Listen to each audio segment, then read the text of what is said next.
শেখ হাসিনার বিষয়ে উনি বলেছেন যে ওনার ইশারা ছাড়া কোনো পদোন্নতির বিষয়টা বলতে কি বলতে চাইছেন উনি? এইভাবে এই বিষয়টা যিনি বলেছেন যে পুলিশের ডিআইজি অন্যান্য বাহিনীর কথা ওইভাবে আসবে যে পুলিশের ডিআইজির থেকে তার উপর পর্যন্ত যে পদোন্নতিগুলো উনি সরাসরি এটা নিয়ন্ত্রণ করতেন, ইশারা না, সরাসরি নিয়ন্ত্রণ করতেন।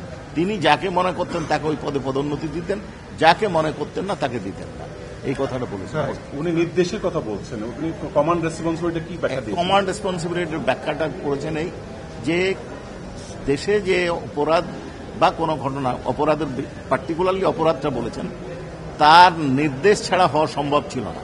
এছাড়াও যারা দায়িত্বে আছেন তাদের উচিত ছিল এই ধরনের অপরাধ সংগঠন করলে যদি বেআইনিভাবে কোনো ঘটনা ঘটে থাকে বা কেউ যদি কোনো অপরাধ সংগঠন করে ঊর্ধ্বতন কর্তৃপক্ষের উচিত ছিল এই অপরাধ বন্ধ করার জন্য ব্যবস্থা গ্রহণ করা।